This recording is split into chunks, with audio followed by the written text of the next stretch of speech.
Bismillahirrahmanirrahim. Assalamualaikum warahmatullahi wabarakatuh.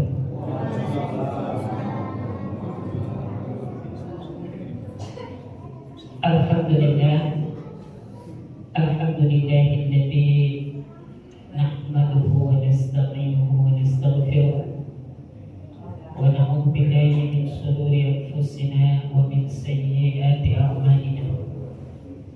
Man yahdihillahu fala mudilla lahu wa man yudlilhu fala hadiya lahu. Asyhadu an la ilaha illallah wahdahu la syarika lahu. Huwa alladzi khalaqal mauta wal hayata liyabluwakum ayyukum ahsanu amala. Wa asyhadu anna Muhammadan abduhu wa rasuluhu wa khatamal anbiya'i wal mursalin wa habibina wa syafi'ina wa dhukhrina wa maulana wa Muhammad bin Abdillah sallallahu alaihi wasallam.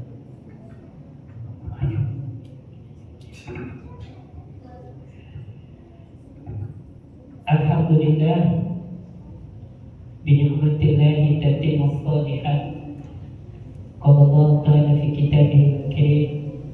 A'udzu billahi minasyaitonir rajim. Bismillahirrahmanirrahim. Ya ayyuhalladzina amanu taqullaha haqqa tuqatih wa la tamutunna illa wa antum muslimun.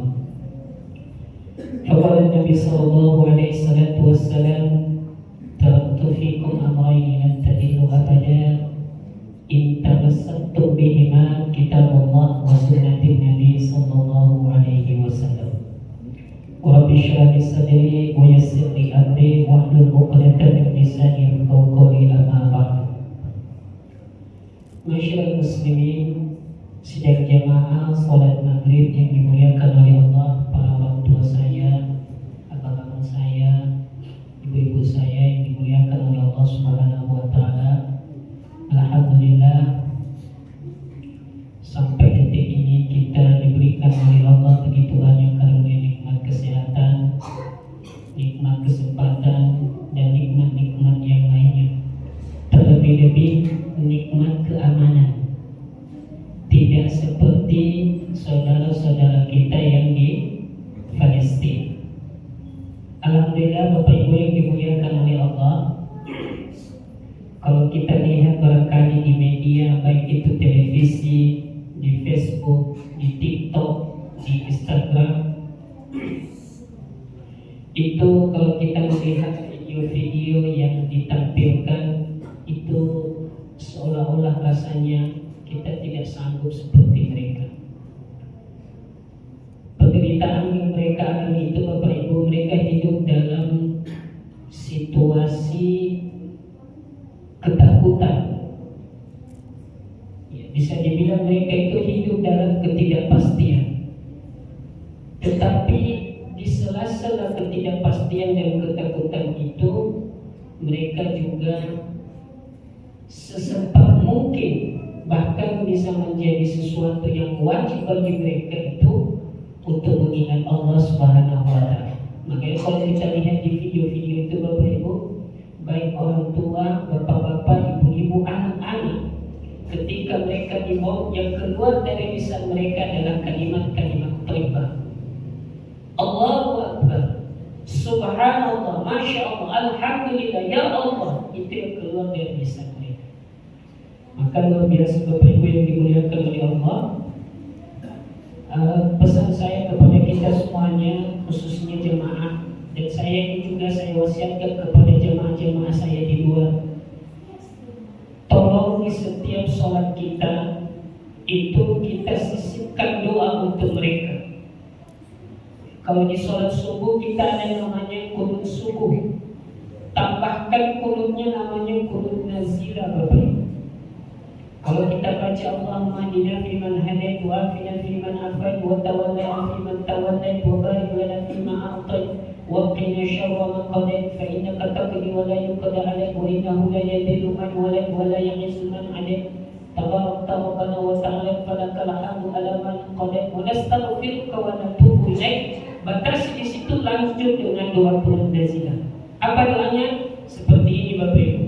Allahumma a'izzal Islam wal muslimin wa adil syirka wal musyrikin wa damir a'da'aka a'da'ad-din. Dan khusus kepada saudara kita Palestin, Allahumma ansur ikhwanana muslimin fi Palestin. Allahumma ansur mujahidin fi Palestin dan lain sebagainya Bapak Ibu. Jadi mudah-mudahan dengan doa-doa kita itu Allah berikan kemenangan kepada mereka dari penjajahan Israiliyat la'natullah alaih. Semoga Allah Subhanahu wa taala kuatkan keimanan mereka, kesabaran dan ketabahan dalam hati mereka. Dan semoga Allah gantikan keluarga-keluarga mereka yang sudah meninggal dunia ditempatkan oleh Allah Subhanahu wa taala di tempat yang semulia-mulianya. Bapak Ibu yang dimuliakan oleh Allah, para orang tua saya, tema yang akan kita sampaikan pada kesempatan yang berbahagia ini sebenarnya adalah tema yang sudah sering kita dengar, bahkan memang ini kita juga hari-hari kita kerjakan, yakni tentang pentingnya mengerjakan sholat bagi umat Islam. Kenapa tema ini saya angkat Bapak Ibu yang dimuliakan oleh Allah Subhanahu wa taala? Karena masih banyak kita umat Islam ini yang beranggapan tentang sholat ini sesuatu hal yang mudah, sesuatu yang dianggap remeh, sesuatu yang dianggap sepele. Padahal Bapak Ibu yang dimuliakan oleh Allah Subhanahu wa taala, sholat ini sangat-sangat penting dalam hidup kita. Nanti akan saya jelaskan seberapa penting sholat ini dalam hidup kita. Ya.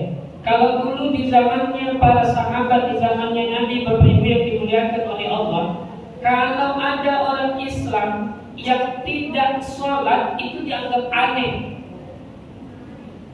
Tapi sekarang terbalik, kalau ada orang yang rajin sholat itu dianggap aneh sama yang tidak sholat. Ini sekarang yang terjadi Bapak Ibu yang dimuliakan oleh Allah. Tidak jarang itu jamaah ngadu ke saya, Ustaz, banyak kali itu nanti bilang ke kita mau jadi ustazah ya, mau jadi ustaz ya, makanya seringkali ke masjid. Nah, Bapak Ibu yang dimuliakan oleh Allah Subhanahu wa taala, ibadah sholat ini satu-satunya ibadah yang diwahyukan oleh Allah kepada Nabi Muhammad itu tidak lewat perantara. Langsung Allah memanggil Nabi Muhammad ke Sidratul Muntaha yang kita kenal dalam peristiwa yang luar biasa disebut dengan peristiwa Isra Mi'raj. Kalau ibadah sholat, kalau ibadah puasa, ibadah haji, ibadah zakat itu bisa lewat Jibril Bapak Ibu. Tapi sholat ini ibadah yang langsung Allah Subhanahu wa taala memberikan mandat kepada Nabi Muhammad sallallahu alaihi wasallam. Kenapa? Karena begitu pentingnya tentang masalah sholat. Maka yang pertama Bapak Ibu, apa itu sholat? Kok sampai begitu penting sholat ini kepada umatnya Nabi Muhammad ini? Yang pertama Bapak Ibu yang dimuliakan oleh Allah Subhanahu wa taala, kata Nabi, sholat ini termasuk bagian daripada rukun Islam. Di dalam hadis ya yang nomor 2 dari hadis Imam An-Nawawi, Arba'in An-Nawawi, bab tentang masalah iman, Islam dan ihsan. Ketika Jibril alaihi salatu wassalam menyerupai manusia datang berjumpa dengan Nabi, dia berkata, "Ya Muhammad, akhbirni anil iman, akhbirni anil Islam, akhbirni anil ihsan."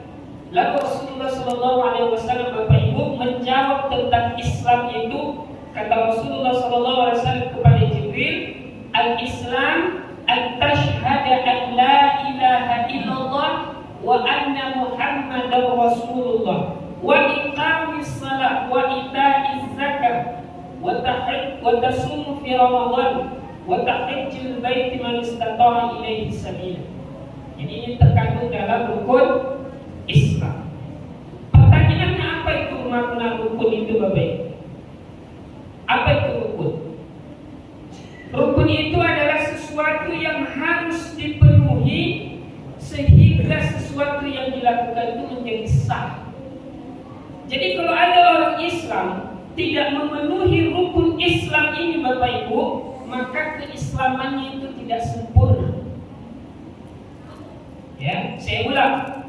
Kalau ada orang Islam yang tidak memenuhi, tidak melaksanakan rukun Islam ini, maka keislamannya tidak sempurna. Timbul pertanyaan, Ustaz, bagaimana dengan haji? Karena haji itu tidak semuanya orang punya kemampuan dalam finansial, keuangan. Maka dijelaskan oleh para ulama, Bapak Ibu, haji ini wajib hukumnya bagi mereka yang punya kemampuan. Makanya di hadisnya itu kata Nabi, "Fal hajju man istata'a ilaihi sabila." Haji itu bagi siapa yang mampu untuk menjalankannya. Tapi selain daripada itu Bapak Ibu, ya, itu mesti wajib kepada siapapun. Syahadat, salat, puasa, zakat itu wajib kepada siapapun Bapak Ibu. Tidak dibutuhkan yang namanya seperti di haji. Nah, maka Bapak Ibu yang dimuliakan oleh Allah Subhanahu wa taala, kalau ingin keislaman kita sempurna, maka pertahankan, jalankan, kerjakan, tegakkan yang namanya sholat. Kemudian kata Nabi SAW, sholat itu adalah tiang agama.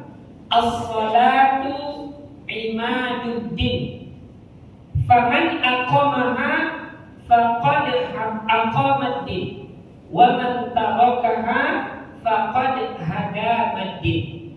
Kata Nabi, sholat itu adalah tiang agama. Barang siapa yang mengerjakannya, maka sungguh dia telah menegakkan Islam ini. Sebaliknya, barang siapa yang meninggalkan, tidak mengerjakannya, maka sungguh dia telah menghancurkan Islam ini. Kalau saya tidak salah, Bapak Ibu, pernah saya kasih contoh di sini. Waktu itu macam pulpen saya buat. Nih, saya kasih contoh Bapak Ibu seperti ini. Inilah kertas. Ini Bapak Ibu, mohon maaf. Ini kertas. Rukun Islam itu di 5 jari saya ini. Pertama syahadat, yang kedua sholat, yang ketiga puasa, yang keempat zakat, yang kelima haji. Haji mungkin kita bisa lepas Bapak Ibu. Zakat juga begitu, karena ada 2 zakat, zakat harta dan zakat fitrah. Bisa tidak kita bayar zakat harta, bahkan zakat fitrah pun bisa kita tidak bayar kalau memang betul-betul kita tidak mampu untuk membayar. Ya, sehingga kita nanti menjadi golongan yang asnaf, yang 8 itu mendapatkan zakat. Kemudian yang ketiga puasa juga begitu Bapak Ibu. Ada kalanya kita, terutama para wanita, ada masa mereka tidak boleh berpuasa, minimal 3 hari, 7 hari. Kita para laki-laki pun begitu. Ada kalanya kita boleh tidak berpuasa. Kapan? Ketika misalnya safar, ya, atau kita kena penyakit. Tapi yang namanya sholat Bapak Ibu, itu tidak ada alasan. Makanya sering kita dengar sholat itu, sholatlah dengan berdiri. Tak mampu berdiri, maka duduk. Tak mampu duduk, berbaring. Tak mampu berbaring, isyarat. Tak mampu isyarat, disolatkan.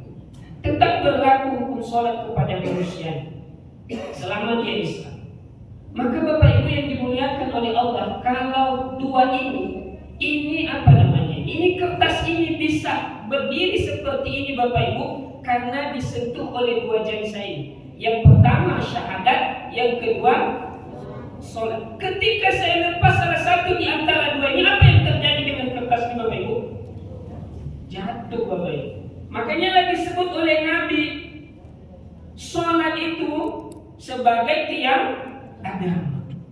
Tidak disebutkan pada puasa, tidak disebutkan pada haji, tidak disebutkan pada zakat, tapi sholat. Karena sesudah syahadat itu adalah sholat.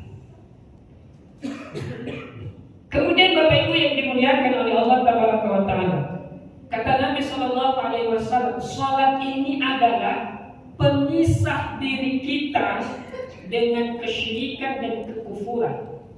Apa kata Nabi dalam hadisnya? Inna baina rajul wa baina syirki wal kufri tarkus shalah. Sesungguhnya perbedaan di antara kita umat Islam dengan kita, dengan mereka orang-orang musyrik dan orang-orang kafir adalah sholat. Karena orang musyrik, Bapak Ibu, orang kafir tidak ada sholat.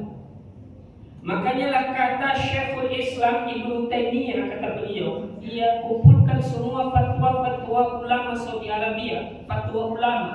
Beliau mengatakan, apabila ada umat Islam yang jumlah dia meninggalkan sholat lebih banyak daripada dia mengerjakan, maka kata beliau, fahuwa kafir. Maka dia kan kafir. Itu kata Syekhul Islam Ibnu Taimiyah. Lalu dijelaskan lagi oleh Syekhul Ibnu Utsaimin. Apa kata beliau?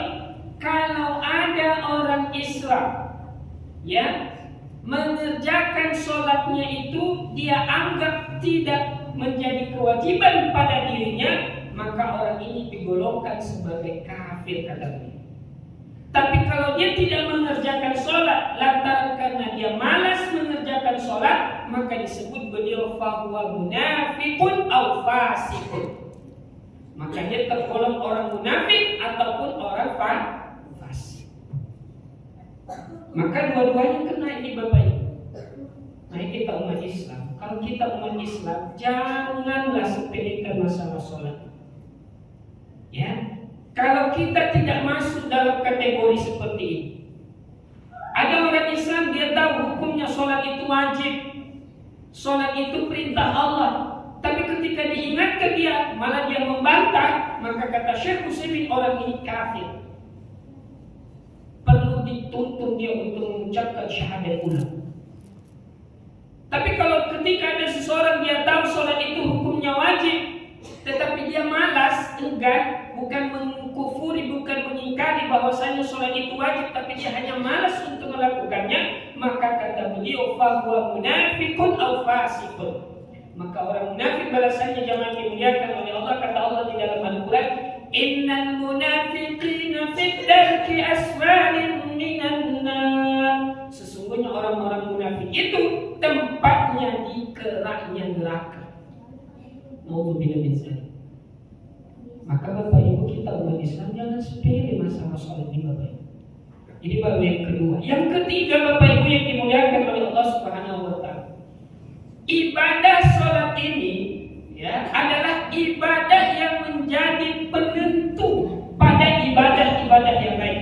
Saya ingat beberapa bulan yang lalu ada jamaah kita salah satu dia tanya, pernah saya sampaikan dulu, kalau kita kurban, kalau kita puasa, kalau kita haji, kalau kita zakat, tapi bermasalah di sholat, maka ibadah itu semua bermasalah. Nah, inilah jawabannya sekarang, Bapak.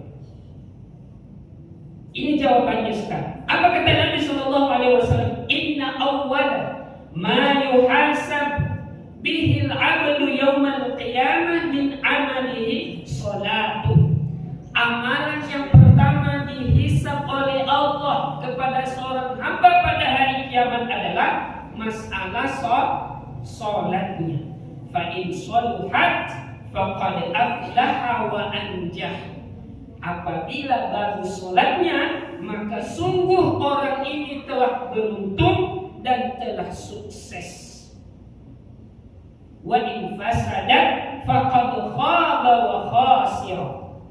Tetapi kata Rasul, apabila orang ini bermasalah di dalam sholatnya, maka sungguh dia telah menjadi orang yang rugi. Maka Bapak Ibu yang dimuliakan oleh Allah Subhanahu wa taala, inilah yang semestinya kenapa kita ambil judul ini penting tentang sholat, karena ini berpengaruh pada ibadah yang lain, Bapak. Bahkan pernah seorang dosen saya menyampaikan, terang-terang beliau mengatakan, rajin kita puasa, rajin baca Quran, rajin zakat, rajin sedekah, rajin sholat tilawah, ya, rajin menolong orang lain. Tapi kalau di sholat kita bermasalah, maka itu semua bermasalah. Ya. Kenapa dia bermasalah? Karena di hadis yang lain kata Nabi, as-salatu miftahul khair, as-salatu miftahul jannah. Sholat itu adalah kuncinya kebaikan, sholat itu adalah kuncinya surga. Nah, maka Bapak Ibu yang dimuliakan oleh Allah Taala, sebab yang ketiga kenapa sholat itu menjadi penting dalam hidup kita. Jangan sampai Bapak Ibu kita sudah capek berbuat baik, kita sudah banyak bersedekah, puasa sunnah kita kerjakan karena ada biasanya dulu saya nggak tahu kalau di sini nggak apa-apa aku nggak sholat yang penting aku puasa. Ada yang begitu, nggak apa-apa aku nggak sholat yang penting aku puasa. Ini keliru Bapak Ibu. Ya, ada yang seperti ini pemahamannya. Yang penting aku puasa siang hari, kalau malamnya nggak mau sholat tarawih, sholat 5 waktu juga saya tidak kerjakan, nggak apa-apa. Nah, maka ini pemahaman yang bahaya Bapak Ibu yang dimuliakan oleh Allah Subhanahu wa Ta'ala. Kemudian Bapak Ibu yang dimuliakan oleh Allah Taala, kenapa penting sholat ini kepada kita? Kata Nabi, sholat itu menghapus segala dosa-dosa yang diperbuat oleh umat manusia. Dalam satu hadis kata Nabi, "Ara'aitum law anna nahara baban ahadikum yaghtasilu fihi kulla yawmin khamsan ma taqulu dhalika yabqa min darihi qalu la yabqa min darihi syai'an." Kata Nabi sallallahu alaihi wasallam, bagaimana, dia tanya kepada para sahabat, bagaimana menurut kalian lau anna nahara bibabin ahadikum, bagaimana kalau seandainya sungai itu sungai di depan pintu rumah kalian, kemudian yaghtasilu fihi kulla yawmin khamsa, kemudian dia mandi di sungai itu di depan rumahnya itu 5 kali dalam sehari semalam, maka kullu dzalika yabqa min darihi, apakah kira-kira orang yang mandi 5 kali sehari semalam ini bersih nggak daki yang ada di badannya? Faqalu, maka para sahabat mereka menjawab, ya la yabqa min darihi syai'an, tidak ada lagi tersisa kotoran dalam badan seorang itu ya Rasul. Qala, maka Rasulullah bersabda, fadzalika mislu sholati khamsa, begitulah perumpamaan sholat 5 waktu itu bagi kalian. Jadi Bapak Ibu yang dimuliakan oleh Allah Subhanahu wa Ta'ala, sholat 5 waktu sehari semalam yang kita kerjakan itu diumpamakan oleh Nabi seperti seseorang yang mandi di sungai 5 kali sehari semalam. Kalau ada orang mandi 5 kali dalam sehari semalam, insya Allah Bapak Ibu, kotoran yang ada di badannya insya Allah akan bersih. Maka kata Nabi, begitulah perumpamaan sholat. Saya kasih analogi bagaimana rupanya itu Ustaz, seperti ini Bapak Ibu. Sholat subuh Bapak Ibu, kita sholat subuh, kemudian dari sholat subuh ke zuhur itu ada jeda yang cukup panjang Bapak Ibu, ada dosa yang kita buat di situ. Maka ketika kita sholat zuhur Bapak Ibu, kita berdoa memohon kepada Allah. Doa yang masyhur, Rabbighfirli wa liwalidayya warhamhuma kama rabbayani shaghira. Doa yang masyhur lagi Bapak Ibu, doanya Nabi Adam alaihissalam, Rabbana zalamna anfusana wa illam taghfir lana wa tarhamna lanakunanna minal khasirin. Doa-doa yang seperti itu Bapak Ibu, maka ketika datang waktu sholat yang satu ke waktu sholat yang lain, maka dasar itu Allah akan hapuskan dosa-dosa. Ya, kemudian Bapak Ibu yang dimuliakan oleh Allah Taala, orang yang sholat ini Bapak Ibu, kelak Allah akan membebaskan dia dari gigitan seekor ular raksasa Bapak Ibu. Nama ularnya itu adalah Syaja'ul Aqrab. Ini ular Bapak Ibu, dia akan datang kepada umat manusia di dalam kuburnya Bapak Ibu. Dia akan lilit orang-orang yang tidak pernah mengerjakan sholat semasa hidupnya, atau dia pun lalai di dalam sholatnya, dia bermain-main dengan sholatnya. Maka ini ular akan datang kepada orang yang seperti demikian. Dia lilit Bapak Ibu yang dimuliakan oleh Allah Subhanahu wa Ta'ala. Dalam satu hadis itu ekornya, mohon maaf, ekornya itu seperti mata bor Bapak Ibu. Ekornya itu seperti mata bor. Kemudian dia lilit manusia itu Bapak Ibu yang dimuliakan oleh Allah, dia hempaskan Bapak Ibu, habis itu dia tusuk dengan ekornya itu. Nauzubillah. Ini akan datang. Rasulullah mengatakan seperti itu Bapak Ibu. Sahih hadisnya ini Bapak Ibu. Ya. Maka Bapak Ibu yang dimuliakan oleh Allah Subhanahu wa Ta'ala, inilah itulah kenapa jangan menjadi persoalan yang sepele bagi kita tentang masalah sholat. Apalagi saat yang membuat kita begitu penting tentang sholat ini. Kata Nabi SAW, ya, orang yang sholat ini akan dibebaskan dari 15 perkara di dunia. 15 perkara ini Bapak Ibu di dunia dan di akhirat atau di alam kubur. Yang pertama Bapak Ibu, ketika orang mengerjakan sholat, maka ada 6 siksaan di dunia ini yang Allah bebaskan. Pertama, ya, orang yang tidak mengerjakan sholat ini akan dicabut oleh Allah keberkahan dalam umurnya. Orang yang tidak sholat, Allah akan cabut keberkahan dalam umurnya. Yang kedua Bapak Ibu, orang yang tidak sholat, kata Nabi, akan dihilangkan tanda-tanda kesolehan dari wajahnya. Yang ketiga Bapak Ibu, orang yang tidak sholat, segala amal baiknya tidak mendapatkan pahala. Segala amal baiknya tidak mendapatkan pahala. Kemudian doanya tidak dikabulkan. Selanjutnya tidak mendapatkan bagian doa dari orang-orang soleh. Tidak mendapatkan doa atau bagian doa dari orang-orang soleh. Selanjutnya akan dibenci oleh kebanyakan orang. Kita perhatikan aja Bapak, orang yang jarang soleh tidak disukai orang. Ya. Kemudian selanjutnya 3 siksaan ketika sakaratul maut. Jadi ketika sakaratul maut atau ketika meninggal dunia ada 3 siksaan yang dia dapatkan. Yang pertama, mati dalam keadaan kondisi terhina. Yang kedua, mati dalam keadaan kondisi yang lapar sangat. Yang ketiga, mati dalam kondisi yang haus sangat. Kemudian 3 siksaan di alam kubur. Yang pertama, kuburannya menyempit sehingga tulang-tulang rusuknya saling bersimpangan. Yang kedua, ruang kubur dipenuhi dengan api sehingga sehari-hari hidupnya bergelimangan di atas bara. Yang ketiga, di alam kuburnya akan ditemani oleh ular sajaul akbar dan babai. Kemudian ada 3 siksaan ketika dibangkitkan oleh Allah dari kubur. Yang pertama, hisabnya kelak akan diberatkan oleh Allah. Kemudian dia akan dibenci oleh Allah. Dan yang ketiga, akan dimasukkan ke dalam neraka. Dan ada satu neraka Bapak Ibu yang khusus Allah sediakan kepada orang-orang yang tidak mengerjakan sholat. Namanya neraka Saqar. Ini dalam surah Al-Mudassir, ya, ayat 42 dan 43. Ya, wa qalu ma salakakum fi saqar.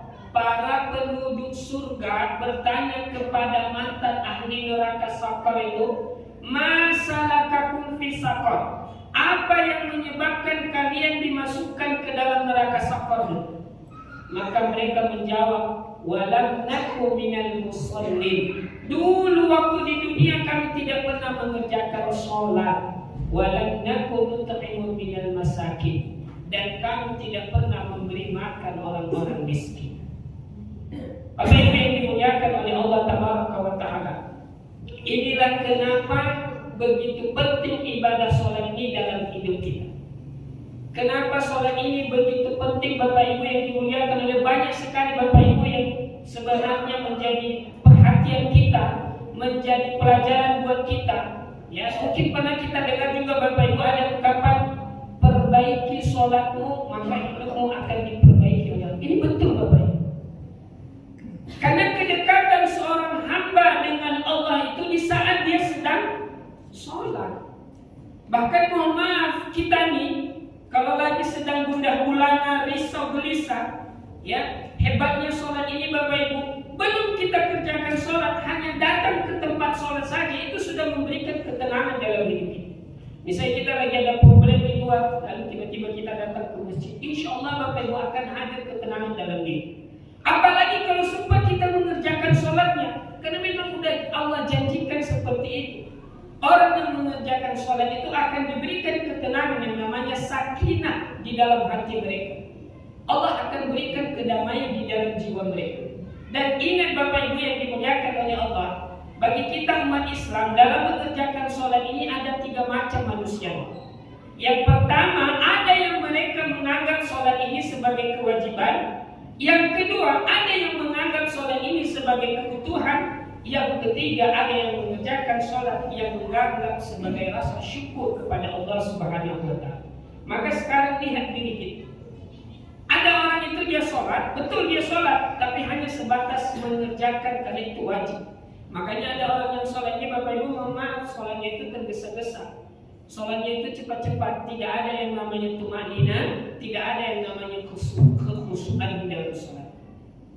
Ada satu lagi namanya sholatnya orang ini adalah kebutuhan. Sholat ini bagi dia bukan hanya sebagai kewajiban, tapi sebagai kebutuhan. Tandanya orang yang sholat sebagai kebutuhannya apa dia, Bapak Ibu? Ketika ada satu waktu sholat yang terlewat dia tidak mengerjakan, maka dia akan gelisah, ya Allah, aku belum sholat zuhur, ya Allah, aku belum sholat asar. Gelisah dia, Bapak Ibu. Maka orang yang seperti ini sholatnya sudah sampai pada taraf yang namanya kebutuhan, Bapak Ibu, bukan lagi hanya sebatas kewajiban. Dan yang paling tinggi, Bapak Ibu, adalah sebagai rasa syukur kepada Allah. Inilah yang ketika Ibunda Aisyah, ketika Rasulullah sholat malam, ya, terbangun Ibunda Aisyah bertanya kepada Nabi, ya Rasul, kenapa Anda ini sholat bercapek-capek lagi, lama-lama berdiri, bacaan Qurannya banyak-banyak, sholatnya lama-lama, jumlah rakaatnya? Bukankah engkau manusia yang maksum? Maksum itu artinya orang yang sudah diampuni oleh Allah dosanya. Apa kata Nabi? Ya Aisyah, afala akuna abdan syakur. Wahai Aisyah, apakah aku tidak boleh menjadi hamba yang bersyukur kepada Allah? Nah, Bapak Ibu yang dimuliakan oleh Allah Subhanahu wa Ta'ala, maka kalau ada di antara kita yang sholatnya itu sedang bentuk syukur kepada Allah Subhanahu wa Ta'ala, maka di dalam sholat itu yang ada dalam jiwa kita adalah kegelisahan. Jangan sampai ya Allah, sholatku ini kukerjakan tidak Engkau terima.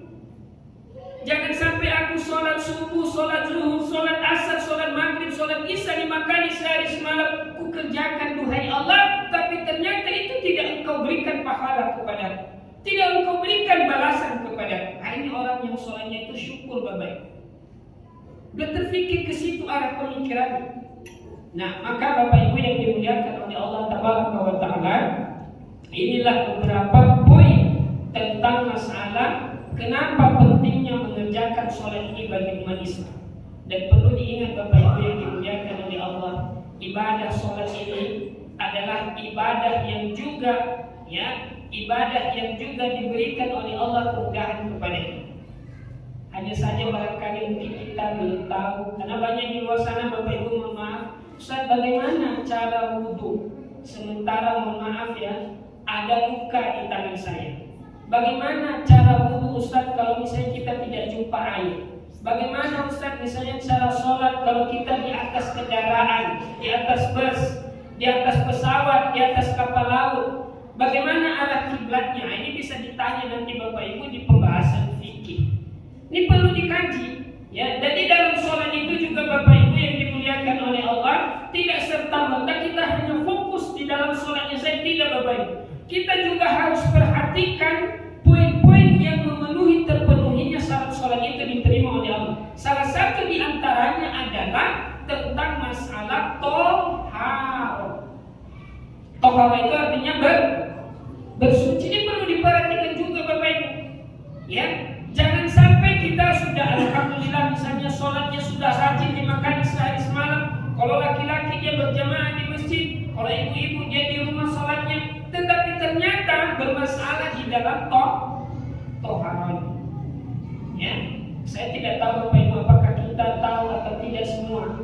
Ketika kita buang air besar Bapak Ibu, itu ya sepakat Majelis Ulama Indonesia. Ketika kita cebok buang air besar Bapak Ibu, harus masuk seperti ini di dalam tubuh kita Bapak Ibu. Kalau hanya sebatas begini Bapak Ibu, tidak sempurna kita taharahnya Bapak Ibu, tidak sempurna bersucinya Bapak Ibu. Begitu juga ketika kita buang air kecil Bapak Ibu, ya itu harus kita perhatikan. Jangan sampai percikan mohon maaf air seni itu melekat di kaki-kaki sarung kita, melekat di kaki-kaki celana kita, kemudian kita tidak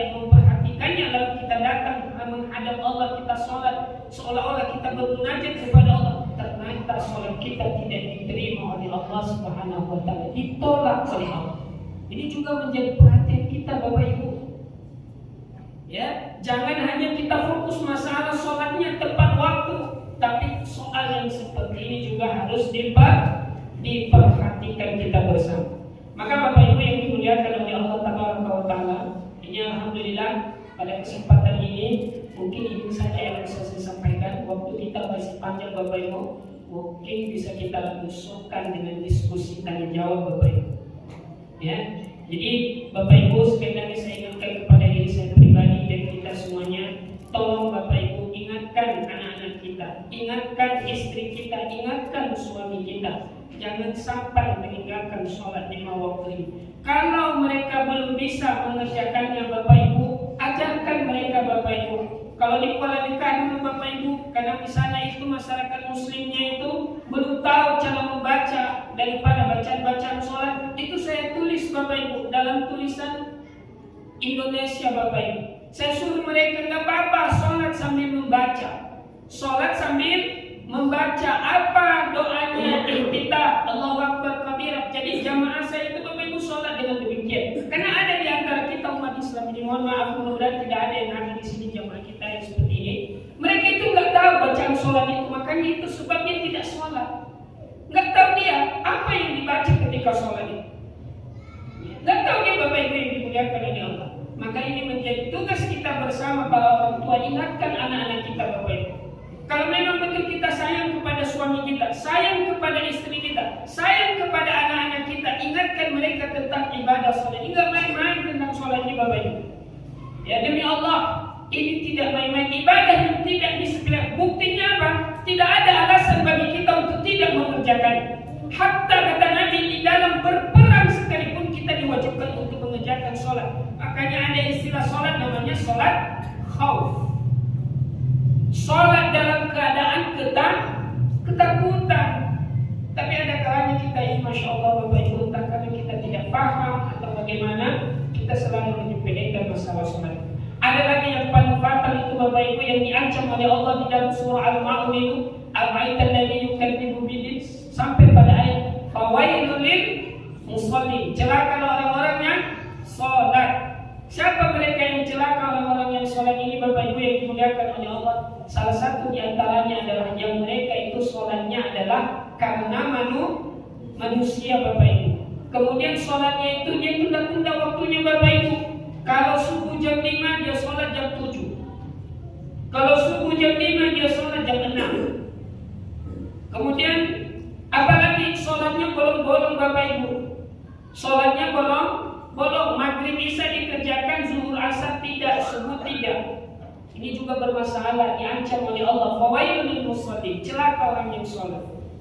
Ada lagi sholatnya Bapak Ibu itu tidak ada kekhusyuan sedikit pun, dimulai dari takbiratul ihram sampai dengan salat. Yang ada di dalam pikirannya tidak ada sedikit pun berkaitan masalah sholat, hanya memikirkan masalah dunia. Makanya Bapak Ibu, ketika memulai sholat itu Rasulullah mengajarkan kita beristighfar terlebih dahulu. Minta kepada Allah Subhanahu wa taala diberikan kekhusyuan kepada kita di saat mengerjakan sholat. Wallahu a'lam bishawab. Mungkin ini saja Bapak Ibu yang bisa saya sampaikan. Kita teruskan dengan diskusi. Kalau memang ada, alhamdulillah. Kalau tidak juga